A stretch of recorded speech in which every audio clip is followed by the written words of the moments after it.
Hi everyone, welcome back to Reset Now from the Australian Association of National Advertisers and in partnership with Nine and MI3.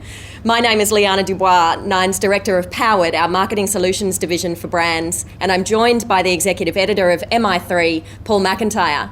Paul, Hello, can you Liana. tell us who's joining us today? Yes, Liana, well, it's a big one. Sport and COVID, they don't go too well together, and we're going to talk to Peter Jarmain, the Head of Marketing at the NRL, and what the hell marketing does in the middle of a crisis. Peter has been at the NRL for 4 years. Prior to that, he has been at Foxtel, Football Federation of Australia, and he served a bit of time in agencies in the old Singleton, Ogilvy and Mather, as it was known at the time. So welcome, Peter, and let's just get to it. When there is no rugby league, when there is no sport, what does marketing do? What does a marketing team do at the NRL? Yeah, well, thanks, guys, and thanks for having me on.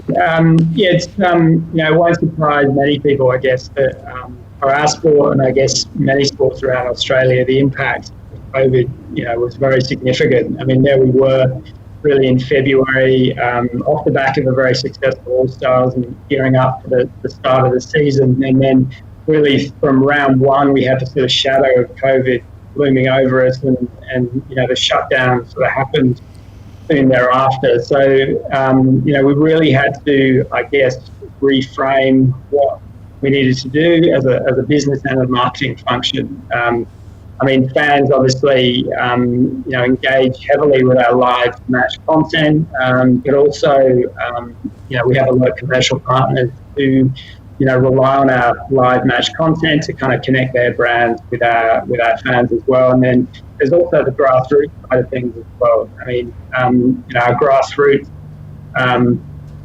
sort of aspect of our game also got shut down, and so kids were unable to play footy on the weekends, and so again, that has a sort of significant impact. So, I guess what we did find through that period, in truth, the level of coverage around the game didn't really abate. It was very intense, and so we sort of knew that there was an insatiable appetite still for our content amongst our fans. So we were able to sort of harness a lot of things that we had already to kind of continue that engagement with fans. A couple of examples. We have a huge archive of classic matches, so we were able to apply a sort of a fan voting system to that. And we got significant levels of engagement from just running old games, whether it's State of Origin or Premiership, and we were able to sort of align those with partners.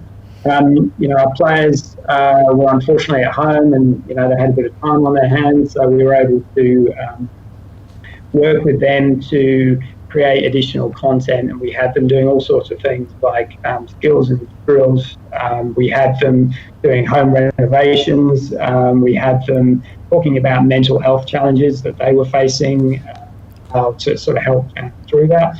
And doing sort of, some quite interesting sort of tricks and things like that. So, we were able to create a lot of that content, and that really sort of helped fans stay engaged with the platform. So that was good. And then more recently, we've actually launched a sort of a 7-day resilience challenge. So that's really, again, getting our players to walk through sort of tasks that people can do each day to really help them through this difficult time, to sort of help them think more positively about different aspects of their life. So all of that content has really sort of helped, or certainly throughout that shutdown period, helped keep fans engaged. But the truth was the level of media interest around rugby league never really subsided. It was pretty significant through that period, and so the appetite for the game was certainly still there. And Peter, the NRL did take to the field again around May timing, but of course, because of restrictions, none of the fans or members could actually attend the games. What does that do? How do those that love the game get to experience it when they can't actually enter a stadium?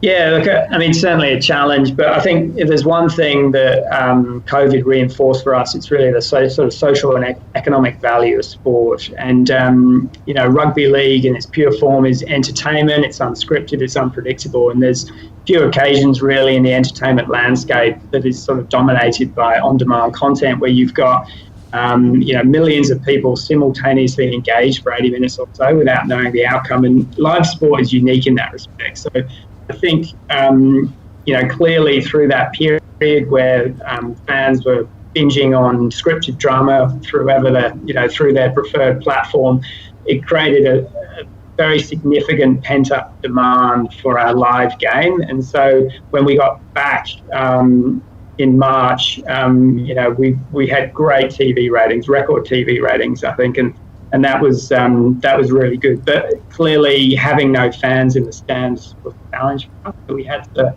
do a lot of work, really, in terms of improving the atmosphere, particularly for the viewer at home, but also creating mechanisms for fans to engage with players in the stadium. And we also had to think of the players as well. Playing in an empty stadium is probably not quite as motivating as a full stadium, and so we had to think of ways of getting the fans' voices heard. You quickly forgot about that, and it allowed you to get more immersed in the game itself. We allowed fans to sort of push messages through via their social media platforms, and we pushed those into the big screen and onto the LED, so players could see what fans were saying at home. And we still use some of those game day presentation elements like flames, and we had player-specific tracks sort of punctuate those key moments throughout play. So things like that were very successful. We did an initiative called Fan in the Stand, which we unashamedly pitched from the Bundesliga in Germany, which allowed fans really to create a cardboard cutout of themselves, and we placed that into the stand. So, players could see the fans were there. So things like that really sort of helped increase the engagement. And I think, now we're obviously into a different world where fans are starting to get back into the game, and that's exciting. So we're sort of into that next phase now, which is great. Peter, we've talked with a lot of your marketing peers in this series about going dark or not going dark, long-term brand investment through COVID, short-term tactical strategies. For the NRL, I'd imagine it's very tactical. You probably wanted to see a few people on seats and in the stadiums when they can. Does brand play a role, or a long-term brand investment play a role through this? And did you go dark? And what's your sort of view on that whole thing in the last couple of months? And what next? Yeah, look. I think for us, brand is really critical. Yes, it's important that we sell tickets to games, and that's really crucial for the sustainability of the game. Having said that, without an investment in brand, without continuing to build the brand, that effectiveness of ticket sales will sort of rapidly start to diminish. So, we're always cognizant, I guess, of building the brand of the sport, but sport is somewhat unique, and brand building, can take a number of different forms for us. So it's not always an either or. It's actually thinking about how we build the brand through some of those other things that we do. For example, improving the game itself, ensuring it's free flowing and exciting. Creating those opportunities like Magic Round, sort of new products, they can help really sort of define and build the brand and expose it to a new audience. And you have to remember that the media have an insatiable appetite for rugby league. So sometimes we can achieve brand building outcomes through, changing elements of our product or improving elements of our product, or thinking about our event experience, the right through to the halftime entertainment, the lighting, all those different elements. And it's also, it's worth remembering that, we are the sum of our clubs. So our club brands have a huge role to play in driving perceptions of the game. So we work very closely with them around helping build their local identity, but also helping the players build their own personal brands and sort of telling stories of our players, which can help sort of increase the level of engagement with fans. So I think effective storytelling is really a very powerful vehicle for us in brand building, and we do that through our broadcast partners, through our own digital network. And there are a lot of things we can connect with in terms of the history, the heritage, community programs, stories of players, etc., that can really help shape the brand. And I guess the other aspect of that is just having a very clear narrative. for the game, and we've done a lot of work over the last couple of years in terms of identifying what we stand for and making sure that we can articulate that across all of the different sort of touch points, and make that sort of something that I guess comes through in a lot of the things we do outside of, say, traditional advertising. What does that narrative look like, Peter, very quickly? When you talk, you've developed one, what is it? It's interesting. We did a lot of work on this, thinking about, I guess, the sort of the attributes of our game, but then I guess the other side of it is thinking about, sort of a cultural tension point that is relevant for us to connect to. Interesting, and I sort of touched on it earlier, that idea of rugby league being forget about all of their sort of worries, and sport offers the opportunity, and particularly our sport offers the opportunity for people to express themselves. And so that idea of us being unscripted and unpredictable is really core to our sort of narrative. Peter, the NRL does have a very powerful and a very, very strong brand, and you've obviously shared how you go about building that and maintaining it over the long term, but it is well documented that the NRL has also suffered from some legacy PR challenges. Interested to understand how you as the marketeer for the NRL manage through those sorts of times.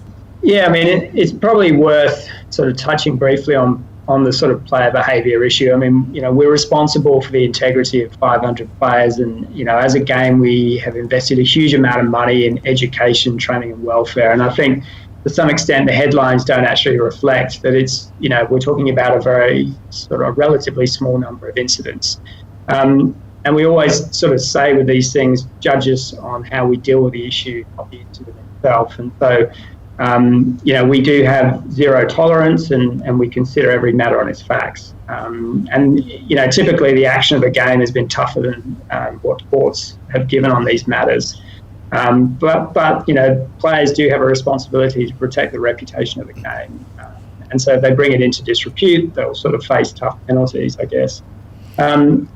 But like any sport, around the world, our players are a huge element of our brand, and they're the sort of primary point of connection. So, it's important that we continue to work with them and address those issues. As a marketing function, I guess, it's our role really to actually promote the positive side of our players. And as I said, 99% of our players are doing amazing things in the community. We have a very diverse, a very unique playing group, and so our role is to sort of tell those stories more effectively, and make sure that people's view of our game kind of is not skewed by the actions of a few. I mean, to give you an example of one of those, and it does sort of lay to the importance of our ability to tell engaging stories. We did a piece last year around Father's Day with Sevo in partnership with BB, and it was a really powerful story, and I guess it really got to the heart of his relationship with his father. And I think it showed that when you can tell the story well like that, it can really shape people's view of not only the player but also his team, but more broadly the sport as a whole. So we need to find those stories, and we need to work hard, I guess, with our media partners just to really sort of amplify them. The NRL, Peter's had more than its fair share of big advertising moments. Tina Turner is, and Simply the Best is an obvious one.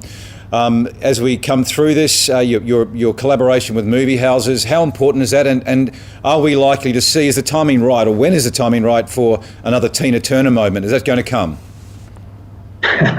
Well, we did start the year with a Tina Turner moment, yes. But I think this game has always invested heavily, I guess, in the season, in the start of the season, and we sort of follow that blockbuster principle, really, that we try and make the big moments bigger. So we tend to typically invest in those kind of big organic moments, whether that's a season launch or Magic Round, State of Origin, finals. And so, what you've seen over the years is the NRL kind of really leveraging those big organic moments and creating sort of, I guess, communication pieces around those that have equal sort of scale.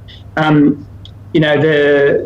the other side of that is then really working with our commercial partners to shape their activity along the same lines. And we've done a lot of things with our partners over the last couple of years. I mentioned the sort of VB SIVO piece, but not just advertising. We at Magic Round, we created a whole bay for Bundy customers, which was very powerful, with hammocks and a whole bunch of other things.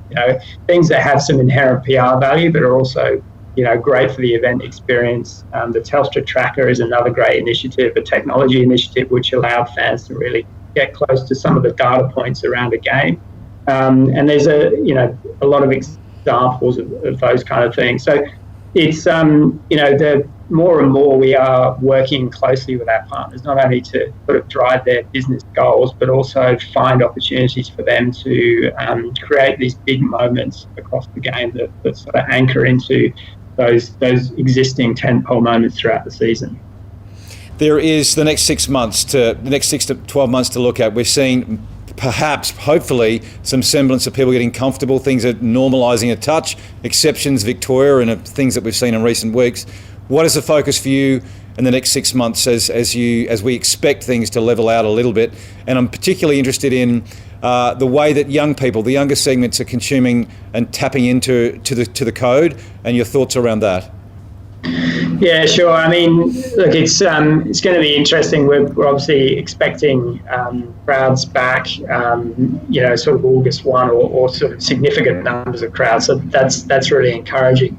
Having said that, we're getting some intel from our research partners, that the landscape is going to have changed somewhat since before all this happened. So, I saw a recent study which said that 55% of people would be reluctant to attend a mass entertainment sporting event, even if they're allowed to do so. Now, that's a global study, so I'm sure the scenario here would be better. But there's clearly going to be an impact on people's disposable income, and that obviously, as an entertainment sort of product, that potentially could have an impact on us. But we'll certainly get back to the fundamentals of building the brand. In the short term, we'll need to get back to the task, hopefully, of selling tickets to finals, grand final, state of origin. And I guess, like many marketing functions, we'll need to become more efficient. We'll no doubt have to do more with less. And so it's really probably just having a razor-sharp focus on those things that really do drive a net contribution to either brand or commercial outcome.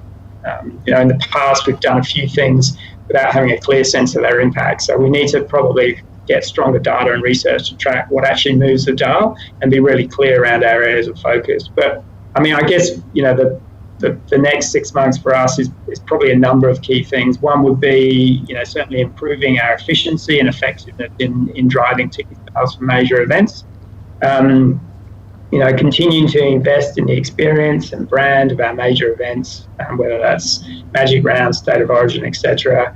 Effective storytelling, again, it's a really powerful vehicle for us to build engagement with fans, and so we'll continue to find those stories and tell those stories. Club support, helping clubs maximise their tentpole fixtures, help them engage members, and help them sort of build a relevant brand narrative. And I guess the last thing which you touched upon is making sure that we are engaging those growth segments of the game. And that might be pooled segments, so multicultural segments, more female fans, but also younger fans.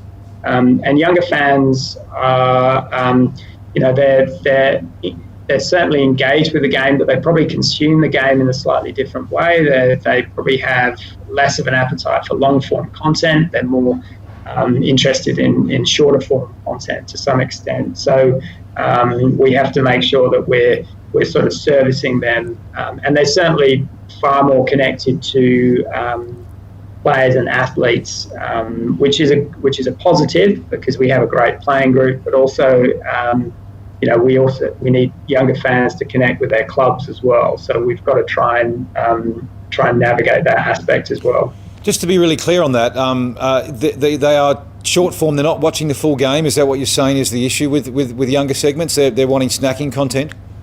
Look, I mean that's a somewhat of a generalisation, but we're certainly seeing they have a strong appetite for short form content, and that's across the world. That's not just in the context of rugby league. So you're seeing that across a whole raft of different sports. So we need to make sure that our game is presented in highlights as compelling as it can be, I guess. And their platform of choice is often YouTube or one of those. So we need to make sure we've got the right sort of content to engage that fan base. Peter, thanks so much for your time today. Unfortunately, we are going to have to stop it there, but it's been really wonderful to hear from you how, as the marketer for the NRL, you are looking to balance the ongoing growth and health of the NRL brand in conjunction with those short-term needs to drive bums on seats. How important remaining top of mind has been to you, even at a time where there were no boots on the grass, and also how you've talked about balancing efficiency and effectiveness to ultimately deliver the business outcomes that you need to. So thank you so much for your time for today, Paul McIntyre. It is always my absolute pleasure. This has been Reset Now, and we hope you've enjoyed the series.